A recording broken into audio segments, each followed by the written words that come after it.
All right, in your notes, how would your life be different if you owned 30 to 600 real estate properties? Tell your buddy, how would your life be slightly different if you owned 30 to 600 doors? Now, I'm not saying like you'd be healthier or sexier or all that kind of stuff, but there's definitely an element of your life financially that would be a little more significant. What do you guys think? What do you guys think? So I have two great agents. They're going to step out here right now. Matter of fact, just come on out. Eric and Deb. Eric and Deb, come on out. Let's give them a nice big round of applause. We're going to spend just a couple of minutes because I want you to hear from people that are doing it every single day in the biz. So, you know, Eric, grab the other chair. Okay. Actually, let's stand. Okay. You guys are standers. Come on, Deb, get out here. All right. So let's go ladies first. Deb, tell them who you are, where you're from, and how long you've been investing in real estate. Houston area, Deborah Bly, and I have been investing in real estate for about the last 10 years. So about the last 10 years, but you've been selling real estate for how long, Deb? That part's embarrassing. So I've been selling real estate for like 23 years, so I started way later than I should have started. But that's what I wanted them to hear. But you started. You got started. How did you first get started? And let's just give them some advice of what they could be doing, because they all see deals, but they all do this. Enter in the MLS, and it sells in 2 seconds. So I'm going to give you the simple version, and then he's going to blow your mind, and I hope I get to take notes. Yes. So I started 2000, right after the 2007, 2008 crash, when real estate wasn't great. And the mistake I made at the time was I saved up and saved up and saved up my money and bought the first one cash. Of course, I would have way leveraged myself better. Right. Eric is who you should take notes from. I should have way leveraged myself better because I could have bought 3 times the houses for the same amount that I had for cash. So wait, so you shouldn't put all of your cash into the deal? You should actually leverage the deal? Like I could have had 3 times the properties that I have now. Right. Anyway. So that's the first thing. But the difference is you can do it wrong and still be ahead. Yes. So I didn't do it as right as I could have done it, but I did it. You should have been there when Danny and I had the conversation of buying that first house. Look, babe, we're going to buy this house. We're going to make these payments and all this kind of stuff. And gosh, we should be like, you know, if we're really careful, we should kind of break even. And he couldn't understand that. But, yeah. But that's how the conversation went home. That's part of the reason why it took us so long to buy a house. But are you the crazy one and he's the more conservative one, or vice versa? What's crazy and what's smart? Because I'm making the better choices, but I'm the crazy one. Because we wouldn't have had a house. So you're the crazy one. We wouldn't have had the multiple houses Yes. if I'd been listening to the smart guy. So I just want that to go on the record, and I hope he watches this film. But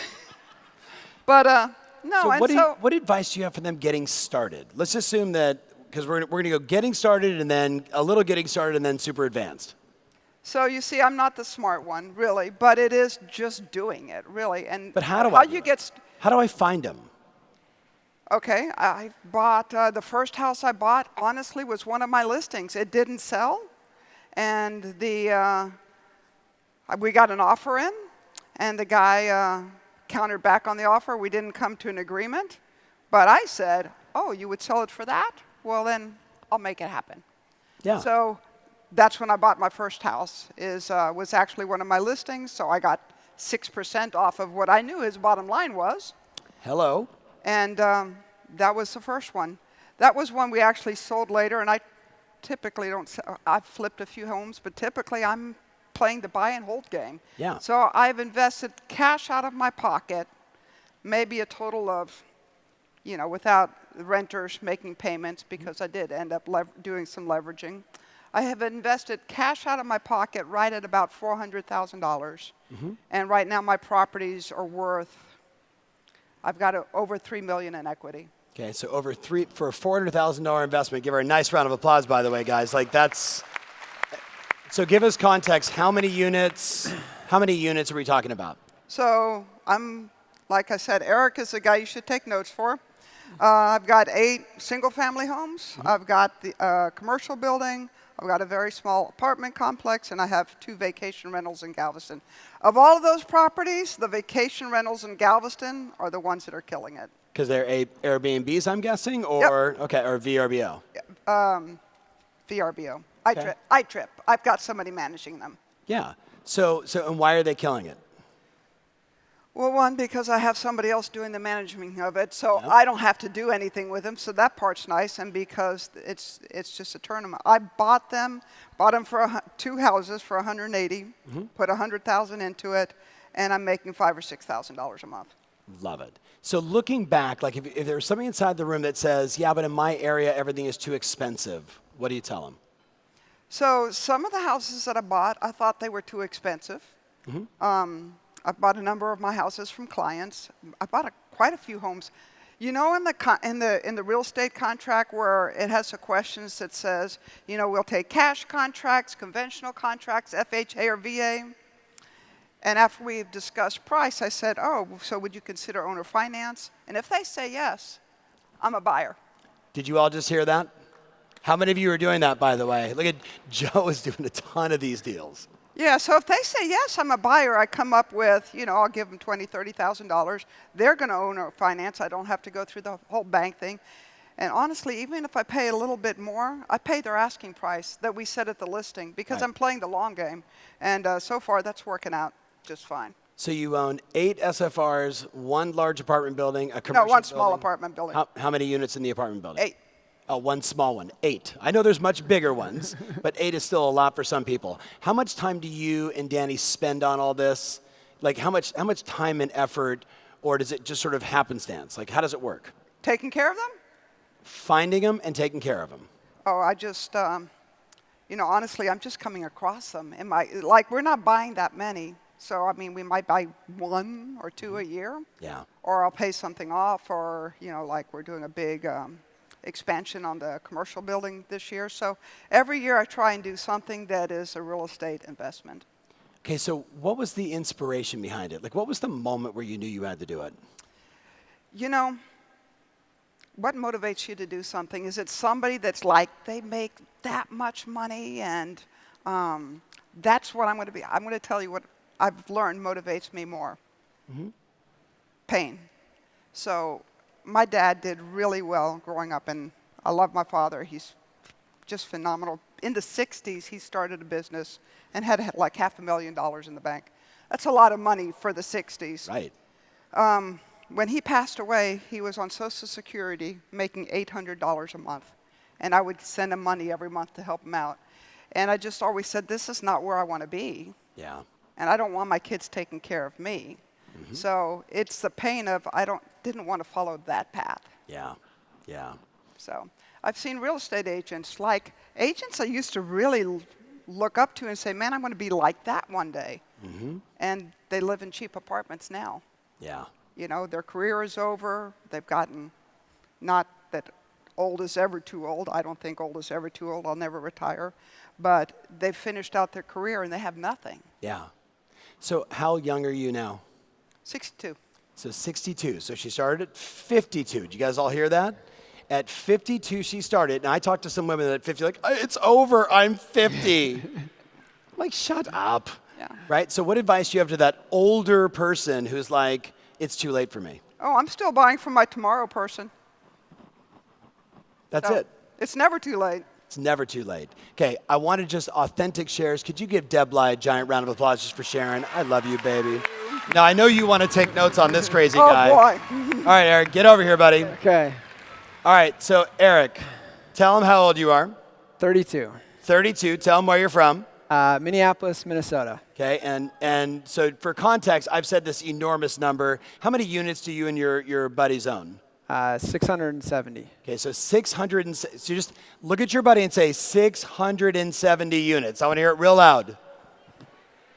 Where could you go to get tuned up, to get your mindset right, to get an unlimited number of marketing and lead generation strategies to win even more listings? The answer, my friend, is obvious. The Success Summit in Dallas, August 23rd through the 25th. If you want to be surrounded by thousands of like-minded individuals that are not buying into the noise, but instead staying mentally tough and most importantly, earning the money that they desire, then you need to join us. So to make your reservation, just go to tomferry.com upfront.com/summit. Make sure you put in the promo code SUMMIT15, that's SUMMIT15, to get 15% off your ticket. I can't wait to see you at this year's Success Summit. So you just went out and you leveraged up and you bought 670 units all at once? I wish. So tell them the story of how it started, and then I want mechanics of what they should be doing and some ways that they should be looking at finding deals. Yeah. So first of all, I want to say what's up to Lauren Peterson from my team. I see her sitting right out there from Minneapolis as well. But yeah, it's kind of like a humble beginning like a lot of us. I was 19 years old. I was running a painting business. I saved up enough money for 20% down payment. But before I bought that house, I bought a big screen TV.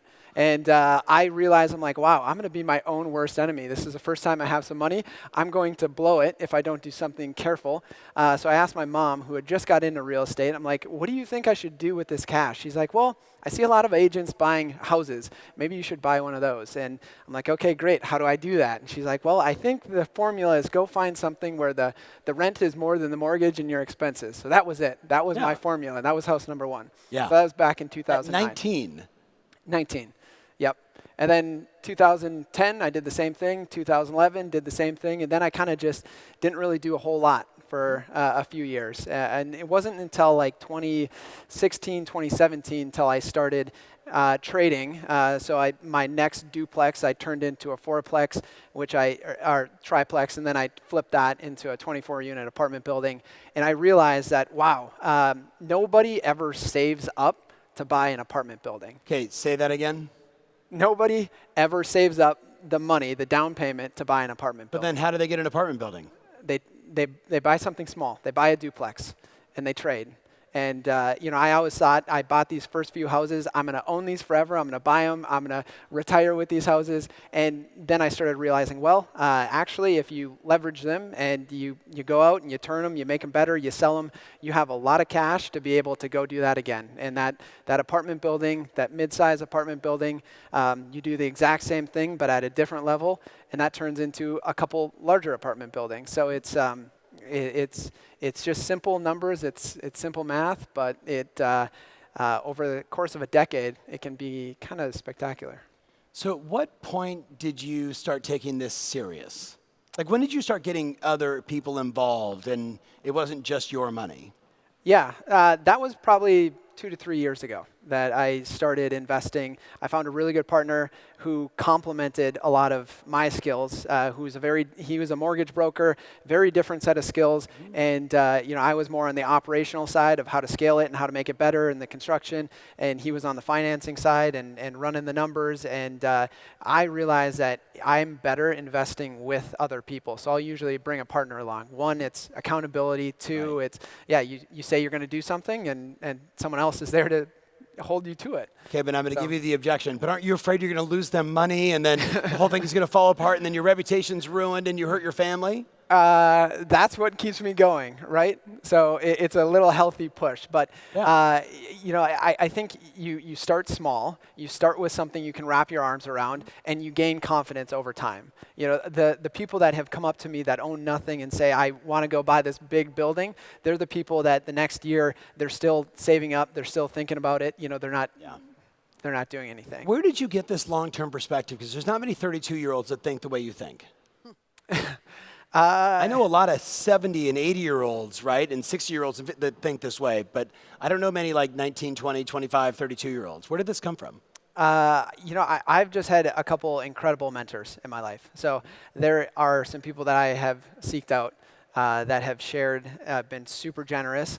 And, I think it is this collective that I've surrounded myself with. I think a big part of it, so in my brokerage, we will do monthly seminars where we'll bring in speakers to learn about real estate investing. Yeah. And selfishly, I get to learn a ton from these guys. We'll have a crowd of about 100. I thought 100 people was big. This is a little bit bigger than that. And I get to learn from these speakers that I bring in, and they turned into mentors, and so that's been probably a big part of it. So earlier, two things. Earlier we talked about maybe you should join like a a networking group that focuses on investing, right? So you're doing it with a bunch of people where you're kind of sharing in those ideas. Do you recommend something like that? Or do you think it's the way you're doing it, which is just you're bringing people into your own company, which they could all do with their, whether they own the office or not? What's your advice there? Absolutely. Like, you need to get out there and you need to meet people. One, you realize there's a lot of people that are coming from a lot less, that don't know as much, that are doing some pretty cool things with investing. So you just get inspired by people, and you realize that this is way more attainable than you think. Yeah. So. And you learn from everybody else, and you kind of like, okay, I don't have to make that mistake, even though we all make mistakes when we're doing investments. Second thing is, you had talked about like, hey, what people should be doing right now is finding off-market duplexes. I think that's an easy assignment because the Brit Bear, Matt from Tucson, gave you guys the letter to be sending to non-owner occupieds. What advice do you have for them for finding those deals and structuring the deals? Because every one of them can get started, even in Beverly Hills. Yeah, absolutely. So like Tom's slide before, he was saying find an off-market property, add 6% on top, roll that 6% towards your down payment. So think about it. Now you're buying it for 14% down, maybe at a little bit higher price, but it still cash flows, and you can save a lot more money to go buy another one sooner. Or my advice is, what if you went out and you found 2 other friends to invest with you? Your down payment to get to somewhere around 20% is 7% each, but now 6%, you're rolling 6% in, so you're only bringing 1% in, and now you own 33% of a duplex. It's right, right. It's not do you do that deal. It's how many times do you do that deal. So you've been around for a long time. I'll tell people, like, you need to go to your Facebook or your Instagram and just say, how many of you are real estate investors or would like to be? If you want, either slide into my DMs or send me an email, and I'll put you on my deal of the week or deal of the month list. And what happens is people inside your database start raising their hand and saying, I'm interested. I'm interested. Hey, I can invest $20,000, $30,000. I've had people literally say to me, I've done that and had, hey, tragically, my mother passed away and she's left me $1 million after taxes. What do I do with it? Yeah. Right? And they have no idea what to do. Then they find someone like Eric, right? Find someone like Deb, and now they're off to the races investing. So is it scary for the friends? And do you feel like you might be over leveraging at times? Maybe you should talk about that too. Sure. So is it scary investing with friends, you're saying? Yes. You definitely have to know your stuff. You have to have a pretty solid business plan. Deb, get over here. But if you've been through it a couple times, and again, real estate a lot of times is simple math, and you can. The fun thing about real estate investing is, once you've been through it a few times, you can really kind of prove out your business plan. If you're going to buy an apartment building, you can put out a sample ad to see like what does the market look like, and see how many calls that you get, and there's things that you can do to test your business plan before you go all in. So, I think that real estate for me it's just the small base hits. It's nothing big. We don't go after like the best deal possible. We focus on what is the deal that works for us, and then we buy that. And we don't worry about the fact that, there might be something better. Right. Singles and doubles. Exactly. Everybody wants the home run. Yeah. And everybody wants the unbelievable deal, and all the money is singles and doubles over decades. Yeah. And I think that's where, as agents, sometimes we get tripped up, is because we are, if you think of like what I was telling you, the tortoise and the hare, a lot of times we are the hare. We run really quick. We, get a big prize, and real estate investing sometimes is like, it's kind of the tortoise game. And so it's not as much fun. It's not as sexy. Yeah. How many of you guys get that? Right? We race to close a deal, but real estate is like buy and do My mentor, God bless him before he passed away, ran a little company called the Irvine Company in California and Chicago and every place else. Don Brennan, multi-billionaire. And one day he walks in my office and he says, I'm a little upset with the chairman. I said, what's up? And he said, we're all trying to talk him out of this deal. He just bought one Santa Monica place, right? You know that building. And he overpaid by $60 million, paid $360 million. And he says, I'm sitting there with him because they're friends. He's like, Don, this is a huge mistake. You totally overinvested. And he said, in 20 years, it'll be a smoking deal. I was just going to say. And the guy bought it at like 75 years old. And he was like, in 20 years, it'll be a smoking deal. Yeah. And that's what all of us have got to get inside our head. Right? Everything you buy today in 10, 20 years is going to be, you guys, you tell me. Yeah, that's what I was saying. The deals I lost the most money on are the deals I passed up on. Oh, yeah. 100%. 100%. Yeah, it's the, like I always say, time makes you look like a genius in real estate investing. You know, my very simple formula 10 years ago, I look extremely smart for buying those houses. I had no idea what I was doing. Right. Yeah. Right. So just kind of in closing thoughts, what's your advice to everybody here that, you know, they're going to make more money, they're going to sell more houses, they're going to build these great businesses, but we don't want them to end up like that agent that is living in an apartment later on in life and can't afford it. So what's the most important advice you guys have for these guys? I'm going to listen to Eric. Okay. No, I mean, that's my advice. Listen to Eric. I mean, he's doing great. Just like I'm just going to give you, that's my point. So I think there's two phases of real estate investing. It's the appreciation phase and then the cash flow phase. Yep. And I think a lot of people get tripped up on the cash flow, and they need to buy something that cash flows a ton right now. And I think that is a strategy for later investing. I think right now, focus on appreciation. So it still has a cash flow positive. You can't be going in the hole, but buy stuff where you have the opportunity to do some forced appreciation. You get to do some upgrades, or you can lower some expenses, or it's in an area that's growing very fast. Because I've bought stuff that is a good price to rent ratio in areas that are declining, and I felt the pain of that. Oh, yeah. So focus on appreciation, because you'll get to the end goal. If your end goal is acquiring more, you'll get there much faster through appreciation rather than just saving the cash flow to buy another down payment. And then later in life, or later in your investing career, then you can start switching and doing more of a cash flow play and focus on that. But I think there's too many people that focus just on the cash flow early on. And there's really 4 ways that you gain when you do your investment, right? One is, of course, as the property increases in value. The other is it's a tax write-off. The other one is the cash flow. But the fourth one is you've got this tenant paying your mortgage off for you as that mortgage is decreasing in balance. So, you know, if you're just focused on the one, you're missing out on the other 3. I love it. 62 and 32? Yes. That was kind of magical that kind of worked out. Can we give these two just real world rock stars just a nice thank you round of applause?